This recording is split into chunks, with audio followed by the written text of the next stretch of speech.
भोलेनाथ ने क्यों काटा गणेश जी का सिर? ऐसी कथा जिसने सबको चौंका डाला। आज मैं आपको एक ऐसी कथा सुनाने जा रहा हूं जो हर हिंदू हृदय में गूंजती है, जो हर माता के प्रेम की गवाही देती है और जो हर पिता के संघर्ष को दर्शाती है। ये कहानी है भगवान शिव और माता पार्वती के पुत्र गणेश जी की, जिसमें छुपा है प्रेम का सबसे गहरा रहस्य, त्याग का सबसे महान उदाहरण और एक ऐसी घटना जिसने तीनों लोकों को हिला दिया था। नमस्कार प्यारे दर्शकों, मैं अर्जुन एक बार फिर आपका हार्दिक स्वागत करता हूं आपके अपने चैनल ज्ञान सागर में। दोस्तों, आज हम एक नई कहानी और एक नया वीडियो लेकर आपकी सेवा में उपस्थित हुए हैं। आज की कथा अत्यंत ज्ञानवर्धक और प्रेरणादायक है। कथा शुरू करने से पहले आपसे एक विनम्र निवेदन है।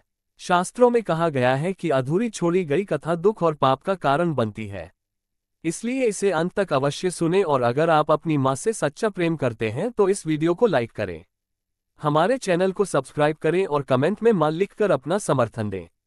तो आइए बिना किसी विलंब के आरंभ करते हैं आज की प्रेरणादायक कथा। कैलाश पर्वत की ऊंची चोटियों पर जहां बर्फ की सफेदी और आकाश की नीलिमा मिलकर एक अद्भुत दृश्य बनाती है, वहां विराजमान थे महादेव शिव। उनकी जटाओं से निकलती गंगा की धारा, मस्तक पर चांद का तिलक और गले में विषधर नाग। वे योगी थे, तपस्वी थे, संहारक थे और साथ ही कल्याणकारी भी। उनकी अर्धांगिनी माता पार्वती, जो शक्ति की स्वयं मूर्ति थी, अपने पति के साथ इस पवित्र स्थान पर निवास करती थी। उनका प्रेम अनंत था, उनका स्नेह असीमित था, लेकिन उनके हृदय में एक गहरी इच्छा थी मातृत्व की। दिन बीतते गए, महीने गुजरते गए। शिव जी अपनी तपस्या में लीन रहते और पार्वती जी घर की देखभाल में, लेकिन एक माता का हृदय हमेशा अपूर्ण महसूस करता रहता।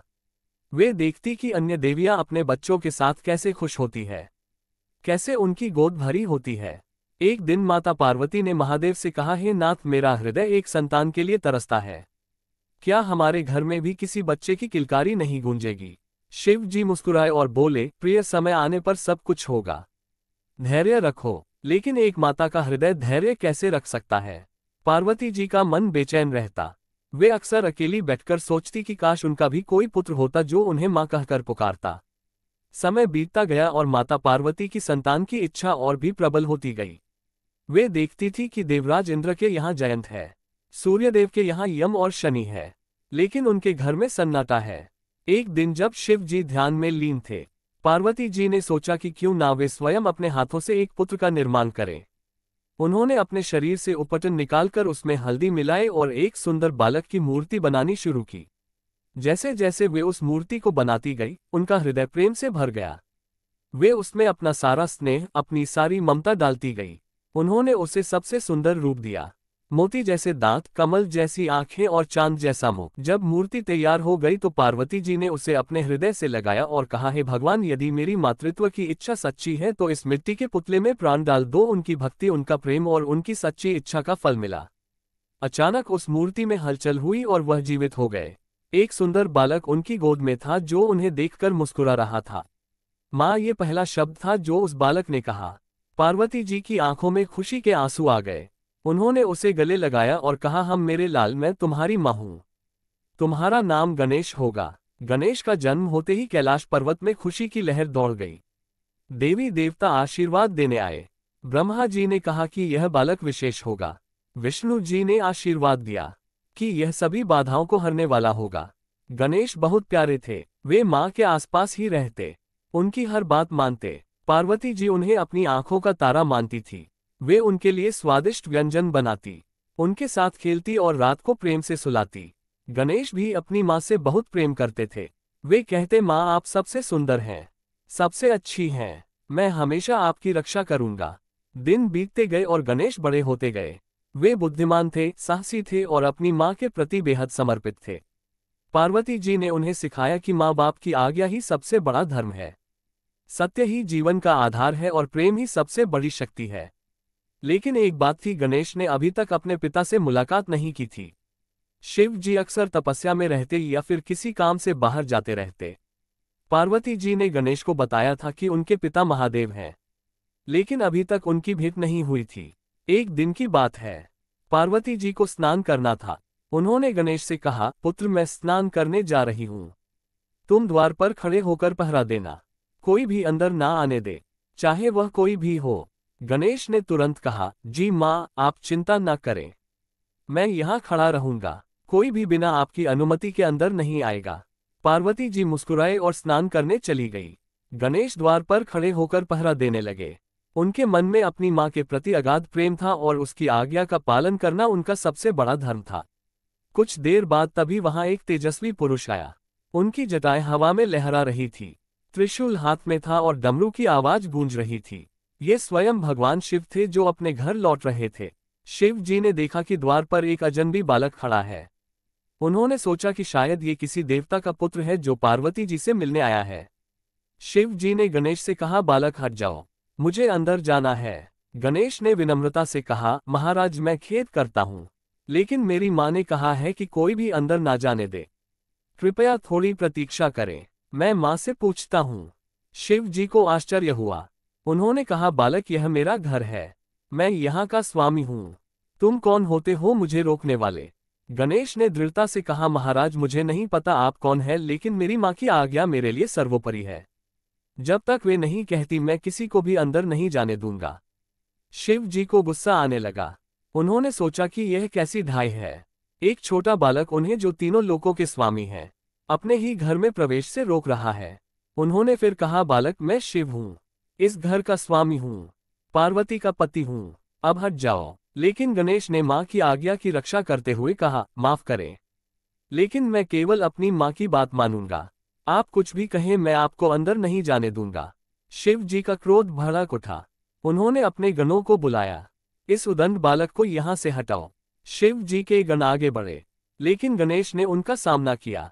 अपनी माँ के प्रेम और आज्ञा की शक्ति से वे इतने बलवान हो गए कि शिव जी के सभी गणों को हरा दिया।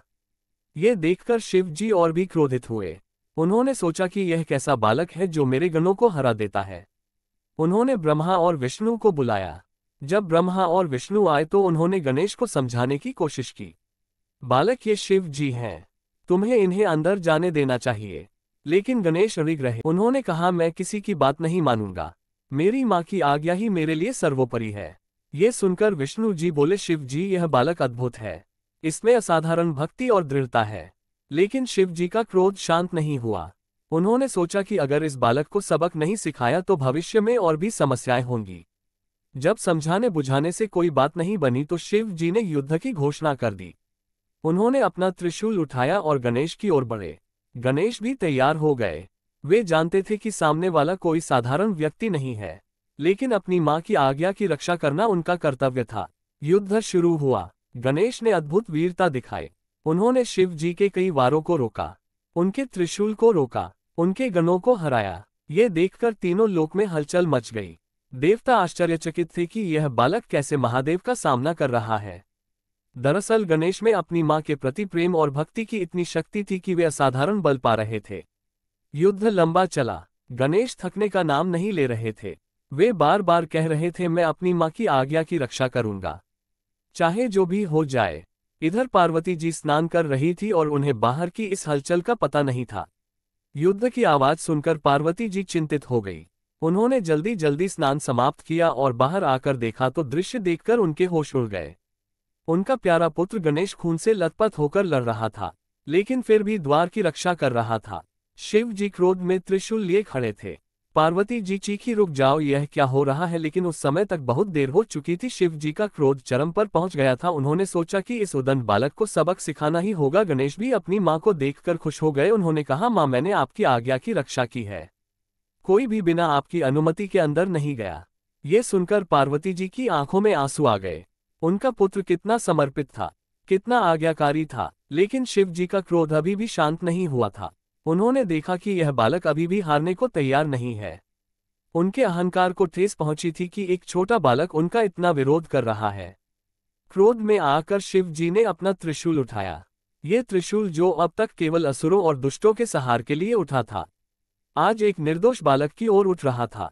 ऐसे बालक की ओर जो केवल अपनी मां की आज्ञा का पालन कर रहा था। नहीं, पार्वती जी चीखी, लेकिन बहुत देर हो चुकी थी। शिव जी ने अपने त्रिशूल से गणेश का सिर काट दिया। उस क्षण पूरा ब्रह्मांड स्तब्ध हो गया। हवाएं रुक गई, पक्षी चुप हो गए, देवता सन्न रह गए। एको माता का कलेजा फट गया था। गणेश का निर्जीव शरीर जमीन पर गिर गया। उनका सिर दूर जा गिरा। जिस बालक ने अपनी मां के लिए, अपनी मां की आज्ञा के लिए अंतिम सांस तक लड़ाई लड़ी थी, वो अब मौत की गोद में सो गया था। पार्वती जी का करुण क्रंदन पूरे कैलाश पर्वत में गूंज उठा। उन्होंने अपने प्यारे पुत्र के निर्जीव शरीर को गले लगाया और रोते हुए कहा, मेरे लाल, मेरे प्यारे बेटे, तुमने अपनी माँ की आज्ञा की रक्षा करते हुए अपनी जान दे दी। फिर अचानक उनका दुख क्रोध में बदल गया। उन्होंने शिव जी की ओर देखा और उनकी आंखों में आग जल रही थी। तुमने क्या किया है? पार्वती जी चीखी। तुमने अपने ही पुत्र को मार डाला, एक निर्दोष बालक को जो केवल अपनी माँ की आज्ञा मान रहा था। शिव जी को अब एहसास हुआ कि उन्होंने क्या किया है। उनका क्रोध शांत हो गया और पछतावे की लहर उनके दिल में उठी। पार्वती जी का क्रोध भयानक रूप ले रहा था। उन्होंने कहा, अगर मेरा पुत्र जीवित नहीं हुआ तो मैं पूरे ब्रह्मांड का विनाश कर दूंगी। मैं शक्ति हूँ, मैं प्रकृति हूँ, बिना मेरे सहयोग के तुम कुछ भी नहीं कर सकते। उनके क्रोध से पूरा संसार कांप उठा। भूकंप आने लगे, आंधी तूफान चलने लगे, समुद्र में लहरें उठने लगी। शिव जी को अब समझ आया कि उन्होंने कितनी बड़ी गलती की है। यह बालक उनका अपना पुत्र था जिसे पार्वती जी ने अपने स्नेह से जन्म दिया था और इस बालक में कोई दोष नहीं था। वह केवल अपनी माँ की आज्ञा का पालन कर रहा था। उन्होंने अपने क्रोध पर पछतावा किया। वे समझ गए कि उनका अहंकार उन पर हावी हो गया था। एक पिता ने अपने ही पुत्र के साथ अन्याय किया था। ब्रह्मा जी ने कहा, शिव जी, आपने बहुत बड़ी गलती की है। यह बालक निर्दोष था, इसमें केवल अपनी माँ के प्रति भक्ति और प्रेम था। विष्णु जी भी बोले, यह बालक महान था, इसने अपने कर्तव्य का पालन करते हुए अपनी जान दे दी। शिव जी की आंखों में आंसू आ गए। वे समझ गए कि उन्होंने अपने क्रोध में कितना बड़ा पाप किया है। पार्वती जी का दुख और क्रोध देखकर सभी देवता परेशान हो गए। उन्होंने शिव जी से कहा कि कुछ करना होगा, नहीं तो पार्वती जी का क्रोध पूरे संसार का नाश कर देगा। शिव जी ने पार्वती जी से क्षमा मांगी। प्रिय, मुझसे बहुत बड़ी गलती हुई है। मैं अपने क्रोध पर काबू नहीं रख सका। कृपया मुझे बताओ कि मैं इस गलती को कैसे सुधार सकूं। पार्वती जी ने कहा, मैं केवल एक ही बात चाहती हूँ, मेरा पुत्र वापस जीवित हो जाए, वैसा ही जैसा हुआ था। शिव जी ने कहा, लेकिन प्रिय, उसका सिर तो कट गया है और वह नष्ट हो गया है, अब कैसे वह वापस वैसा हो सकता है? पार्वती जी बोली, ये तुम्हारी समस्या है, तुमने ये स्थिति बनाई है, अब तुम ही इसका समाधान भी निकालो। शिव जी ने अपने गणों को बुलाया और कहा, तुम सभी जाओ और सबसे पहले जो जीव तुम्हें उत्तर दिशा में सोता हुआ मिले उसका सिर लेकर आओ। गण तुरंत निकल पड़े। वे जानते थे कि उनके स्वामी बहुत परेशान है और उन्हें जल्दी से जल्दी कोई समाधान चाहिए। कुछ देर बाद गण वापस लौटे। उनके हाथों में एक हाथी का सिर था।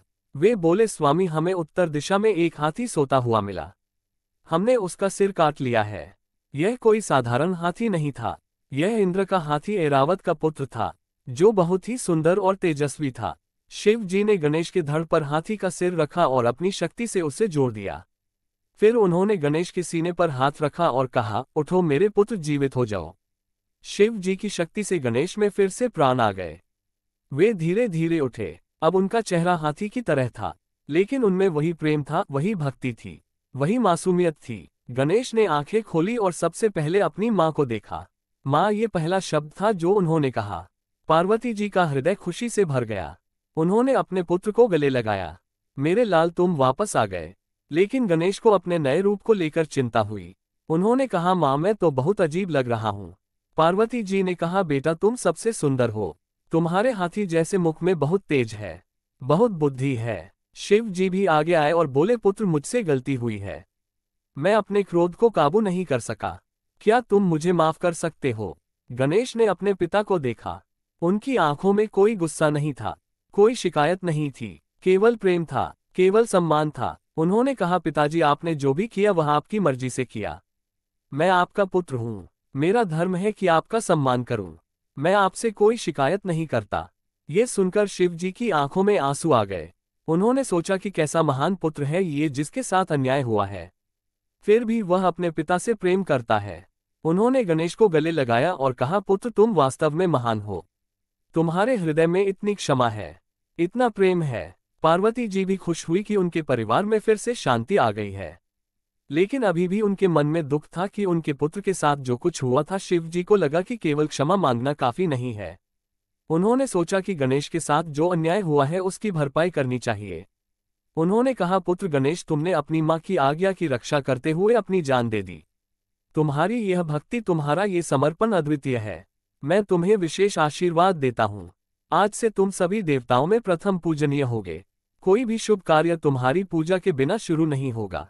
तुम विघ्नहर्ता कहलाओगे जो सभी बाधाओं को दूर करता है। तुम गणों के स्वामी होगे, इसलिए तुम्हारा नाम गणपति भी होगा। लोग तुम्हें गणेश, गणपति, विनायक और विघ्नहर्ता के नाम से जानेंगे। ब्रह्मा जी ने आशीर्वाद दिया, तुम बुद्धि के देवता होगे। जो भी तुम्हारी पूजा करेगा उसकी बुद्धि बढ़ेगी। विष्णु जी ने कहा तुम सभी का कल्याण करोगे। तुम्हारी कृपा से लोगों के सभी काम सफल होंगे। गणेश को अपने नए रूप और नई जिम्मेदारियों को समझने में समय लगा।